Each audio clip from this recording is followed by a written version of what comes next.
بسم اللہ الرحمن الرحیم۔ السلام علیکم ورحمۃ اللہ۔ میں لیگل سولوشنز کے پلیٹ فارم سے خاور ظہور چوہان ایڈوکیٹ ہائی کورٹ آپ کی خدمت میں حاضر ہوں۔ دوستو، آج کے ہمارے پروگرام کا ٹاپک ہے عمران خان پر ہونے والے حملے کی ایف آئی آر کی قانونی حیثیت اور پی ٹی آئی کی جانب سے دوسری ایف آئی آر کا مطالبہ۔ تو پروگرام کے باقاعدہ آغاز سے پہلے میں آپ سے ریکویسٹ کروں گا کہ اگر آپ نے ابھی تک ہمارے چینل سبسکرائب نہیں کیا تو کائنڈلی اس کو سبسکرائب کریں، بیل آئیکن کو ٹچ کریں اور ویڈیو اینڈ تک لازمی دیکھیں۔ تو پروگرام کا سٹارٹ میں سب سے پہلے میں آپ کو اس کی ہسٹری بیان کر دوں، یہ کیا معاملہ تھا۔ اول تو آپ سب جانتے ہوں گے، اگر کسی دوست کو نہیں پتا تو میں عرض کر دوں کہ عمران خان صاحب گزشتہ دنوں لاہور سے ایک لانگ مارچ کی قیادت کرتے ہوئے جب وزیر آباد پہنچے تو وزیر آباد چوک میں خان صاحب پر ایک شخص نے حملہ کیا، ان پہ فائرنگ کی۔ اس کے نتیجے میں خان صاحب زخمی ہوئے، ان کے کچھ ساتھی زخمی ہوئے اور بدقسمتی سے ایک شخص کی ڈیتھ بھی ہوگی۔ تو اسی اثنا میں پی ٹی آئی کے ہی ورکر نے اس ملزم کو موقع پر پکڑا اور پکڑ کے پولیس کے حوالے کر دیا۔ دوستو، جب پولیس کے پاس وہ شخص پہنچا، پولیس اس کو لے کر گئی، تفتیش کی، تو پولیس نے اس کی ایک ویڈیو بنائی، اس کا بیان ریکارڈ کیا اور ویڈیو وائرل ہو گئی۔ اور ویڈیو جو سٹیٹمنٹ تھا اس کا، جو کہ آپ سب نے دیکھا ہوگا، سنا ہوگا، اس میں اس نے کیا کہا؟ اس نے کلیئر کٹ یہ کہا کہ میں نے اپنے طور پہ خان صاحب پہ حملہ کیا، مجھے کسی نے نہیں بھیجا تھا، نہ کوئی میرے پیچھے ہے، نہ میرا کوئی اور ساتھی ہے، میں اکیلا ہوں، میں نے خود ہی حملہ کیا۔ تو اس صورتحال میں ہونا تو یہ چاہیے تھا کہ پولیس فوری طور پہ اس وقوعے کی ایف آئی آر درج کرتی، جو کہ ایک قانونی تقاضا ہے، لیکن پولیس نے فوری طور پہ ایف آئی آر درج نہیں کی۔ اس کی کچھ وجوہات تھیں جو کہ ہمارے سامنے آئیں، آپ کو بھی کچھ اندازہ ہے۔ وہ یہ تھا کہ پی ٹی آئی کا موقف یہ تھا کہ یہ شخص اکیلا نہیں ہے، بلکہ اس کے پیچھے خان صاحب کے جو سیاسی مخالفین ہیں وہ ہیں اور انہوں نے حملہ کروایا۔ اور خان صاحب نے برملا کہا کہ وزیر اعظم پاکستان جناب شہباز شریف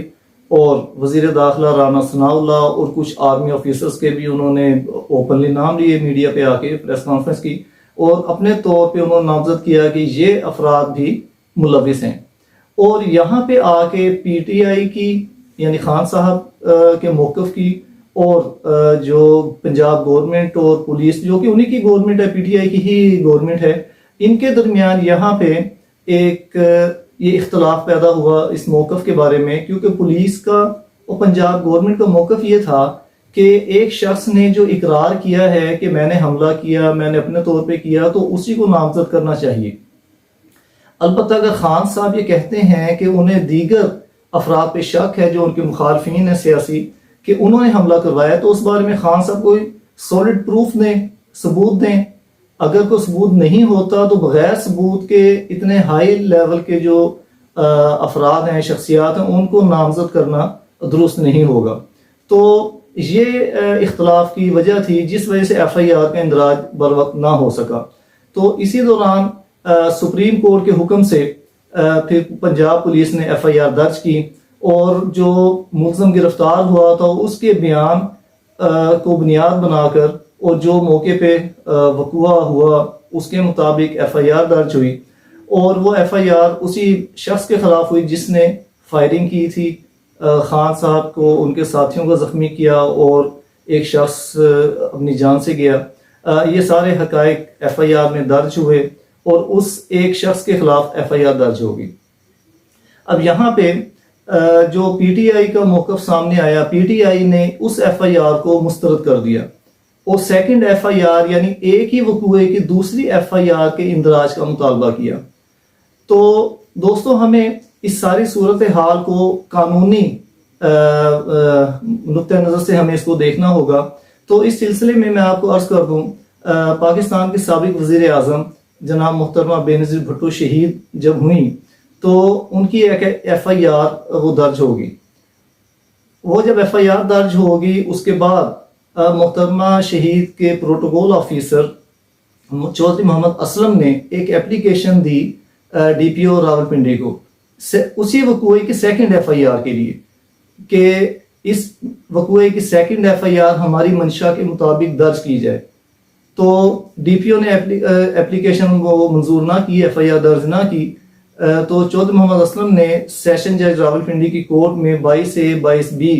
کی پٹیشن دائر کر دی برائے اندراج مقدمہ۔ تو سیشن جج صاحب نے مورخہ 22/8/2009 کو وہ پٹیشن خارج کر دی۔ تو چودھری محمد اسلم نے اس آرڈر کے against Lahore high court Rawalpindi bench میں ریٹ دائر کی، اور اس ریٹ میں جو پرنسپل ہولڈ ہوا، فری کین کو مفصل طور پہ سماعت کرنے کے بعد پرنسپل یہ ہولڈ ہوا کہ ایک ہی وقوعے کی دوسری ایف آئی آر بھی درج ہو سکتی ہے، لیکن اس کی کچھ شرائط ہیں۔ شرائط یہ ہیں کہ مثال کے طور پہ متاثرہ شخص اور ایف آئی آر کا مدعی، یعنی جو ایف آئی آر پہلے درج ہو گئی ہے اس ایف آئی آر کے مدعی کے موقف میں، یعنی کہانی ایف آئی آر جو کہ مدعی ایف آئی آر نے ایف آئی آر میں کہانی بیان کی اس میں، اور جو متاثرہ شخص ہے، ان دونوں کے موقف میں اگر کوئی واضح فرق ہو، مثال کے طور پہ یہ جو ایک شخص ہے وہ کہتا ہے کہ موقع پہ بم بلاسٹ ہوا، وقوعہ ایسے ہوا تھا، جو کہانی ایف آئی آر وہ کہتے ہیں کہ نہیں صرف اور صرف فائرنگ ہوئی ہے، ایسے نہیں وقوعہ ہوا، ایسے ہوا، تو ایک تو یہ صورت ہو سکتی ہے، اور دوسری صورت یہ ہو سکتی ہے کہ الگ سے کوئی قابل دست اندازی جرم وقوع پذیر ہونا سامنے آ جائے، کہ مثال کے طور پہ اس کی ہم ایگزامپل ایسے بھی لے سکتے ہیں کہ جیسے یہ جو موجودہ وقوعہ ہوا اس میں ہوئی فائرنگ، اور فائرنگ کے نتیجے میں کچھ افراد زخمی ہوئے، ایک شخص جاں بحق ہو گیا، اور دوسرا موقف یہ دوسری جو فریق ہے اس کی جانب سے یہ موقف آئے کہ نہیں جی نہیں، صرف فائرنگ نہیں ہوئی تھی بلکہ یہاں پہ کوئی بم بلاسٹ ہوا تھا، پھر فائرنگ بھی ہوئی، کچھ بندے اغوا ہو گئے، اغوا ہونے کے بعد ان کو قتل کیا گیا، فلاں جگہ سے ایسے ہوا، فلاں جگہ سے ایسے ہوا، یعنی کہانی بھی مختلف ہے اور اس صورت میں جرائم بھی مختلف سامنے آ رہے ہیں۔ ان حالات میں ایف آئی آر الگ درج ہو سکتی ہے۔ اب لیکن اگر کہانی سیم ہو، تھوڑا بہت ملزمان کا فرق ہو، تو اس صورت میں جیسا کہ یہ ریٹ جیسا میں نے آپ کو حوالہ دیا، اس میں جو شرائط درج ہوئی ہیں اس کے مطابق اگر کہانی میں فرق ہو، وقوعے میں فرق ہو، کو قابل دست اندازی جرم الگ سے سامنے آ جائے، پھر تو الگ سے ایف آئی آر درج ہو سکتی ہے، ادروائز ایک ہی وقوعے کی سیکنڈ ایف آئی آر دوسری ایف آئی آر درج نہیں ہو سکتی۔ اس صورت میں یہ ہو سکتا ہے کہ اگر متاثرہ فریق بضد ہو اپنی بات پہ کہ نہیں میری داد رسی ہے، مجھے انصاف ایسے نہیں ملے گا موجودہ ایف آئی آر سے، تو متاثرہ فریق کا رائٹ ہوتا ہے کہ وہ پرائیویٹ کمپلینٹ دائر کر سکتا ہے۔ پرائیویٹ کمپلینٹ میں میجسٹریٹ پولیس کو انکوائری کا حکم دے سکتا ہے، یا کوئی اور جو بھی تفتیشی ایجنسی ہو متعلقہ اس کو حکم دے گا، وہ تفتیش کریں گے، تفتیش کر کے ایک انکوائری رپورٹ کورٹ میں آئے گی، پھر وہ مدعی کا بیان یعنی کہ جو متاثرہ فریق ہے اس کا بیان لے گی، اور اس کے بعد مدعی کے جو گواہان ہیں ان کے بیانات سننے کے بعد اگر کورٹ مطمئن ہو جائے تو پھر کیس چلے گا آگے، اور اس صورت میں استغاثہ جو ہوتا ہے اور ایف آئی آر جو پہلے سے آلریڈی درج ہو جائے، یہ دونوں پیرالل یعنی برابر چلتی ہیں۔ اب آج ہے موجودہ کیس میں، ہاں اس سے پہلے میں بتا دوں کہ وہ جو ریٹ پٹیشن تھی جو بینظیر بھٹو کے کیس کے بارے میں تھی، تو لاہور ہائی کورٹ نے وہ ریٹ پٹیشن خارج کر دی، وہ اسی گراؤنڈ پہ خارج کی کہ آلریڈی ایک ایف آئی آر درج ہو چکی ہے، کہانی ایف آئی آر سیم ہے، ملزمان کا فرق ہے، اگر آپ متاثرہ ہیں تو آپ جا کے پرائیویٹ کمپلینٹ دائر کر سکتے ہیں۔ اب آج ہے موجودہ کیس کے اوپر۔ اب یہاں پہ جو کہانی ایف آئی آر ہے، کہانی ایف آئی آر میں بھی یہی بیان ہوا کہ ایک شخص آیا، آ کے اس نے فائرنگ کرنا شروع کر دی، جس سے خان صاحب ان کے ساتھی زخمی ہو گئے، ایک شخص جاں بحق ہو گیا، اور موقع پر اس کو رنگے ہاتھوں گرفتار کر لیا گیا۔ اب پی ٹی آئی کا بھی موقف سیم یہی ہے، اس میں کوئی فرق نہیں ہے۔ پی ٹی آئی بھی یہی کہتی ہے کہ ایک شخص آیا، اس نے آگے فائرنگ کی، خان صاحب اور ان کے ساتھی زخمی ہو گئے، اور اس قاتلانہ حملے میں خان صاحب اور ان کے ساتھی بچ گیا، لیکن ایک ان کا ورکر جاں بحق ہو گیا۔ کہانی دونوں کی سیم ہے، البتہ پی ٹی آئی کا موقف یہاں سے کچھ تھوڑا سا یہ اضافی ہے کہ وہ کہتے ہیں کہ نہیں، یہ ملزم اکیلا نہیں ہے بلکہ اس کے پیچھے ہمارے سیاسی مخالفین ہیں، اور مخالفین بھی کون ہیں؟ وزیر اعظم پاکستان، وزیر داخلہ پاکستان، اور آرمی آفیسرز، جن کا انہوں نے نام لیا، باہر میں یہاں ان کا نام لینا مناسب نہیں سمجھتا، تو یہ انہوں نے نام لیے، اور یہاں پہ جو نام لیا گیا ہے یہ نام کا فرق ہے، البتہ کہانی ایف آئی آر اور کہانی متاثرہ فریق سیم ہے. ان حالات میں الگ سے ایف آئی آر یعنی کہ سیکنڈ ایف آئی آر درج نہیں ہو سکتی، چونکہ آلریڈی اسی وقوعے کی سیم وہی حالات جو کہ خان صاحب اور ان کے ساتھی بیان کرتے ہیں ایف آئی آر درج ہو گئی ہے. اب فرق کیا ہے؟ فرق یہ ہے کہ خان صاحب کہتے ہیں کہ بندہ تو ٹھیک ہے، یہی ہے، دنیا نے دیکھا وہ فائرنگ کر رہا ہے، دوسرا بندہ کوئی نظر نہیں آ رہا ہے، بندہ یہی ہے فائرنگ کرنے والا. البتہ فرق یہ ہے، خان صاحب کہتے ہیں کہ نہیں، یہ اکیلا نہیں ہے بلکہ اس کے ساتھ اور لوگ بھی ہیں جو کہ اس کی پشت پناہی کر رہے ہیں، انہوں نے اس کو فنڈ دیے ہوں گے، انہوں نے اس کو بھیجا ہے، باقاعدہ سازش ہوئی، جو بھی بندے انوالو ہیں ان کو شامل کیا جائے. تو اس صورتحال میں خان صاحب کے پاس دو ریمیڈیز ہیں، دو راستے ہیں. ایک راستہ تو یہ ہے چونکہ ایف آئی آر درج ہو چکی ہے، سپریم کورٹ کے حکم سے ایف آئی آر درج ہوئی، خان صاحب کو چاہیے کہ وہ ایف آئی آر میں شامل تفتیش ہوں، اپنا بیان وہاں ریکارڈ کروائیں. جو خان صاحب کے پاس میٹیریل ہے، میٹیریل آف ایویڈنس ہے، گواہان ہیں، ان کے پاس کوئی انفارمیشن اگر ایسی ہیں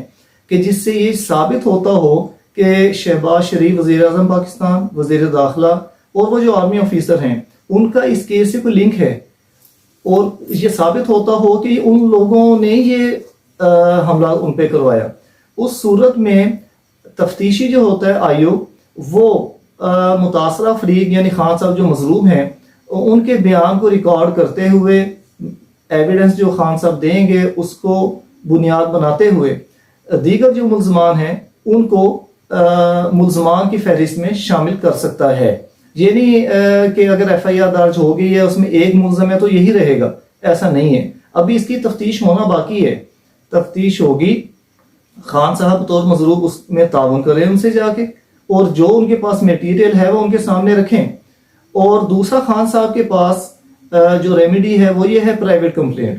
اگر خان صاحب سمجھتے ہیں کہ ایف آئی آر ٹھیک نہیں ہے یا پولیس والے صحیح طریقے سے اس کو نہیں چلائیں گے تو خان صاحب یہ کر سکتے ہیں کہ جو ان کا موقف ہے وہ ایک پرائیویٹ کمپلینٹ کی صورت میں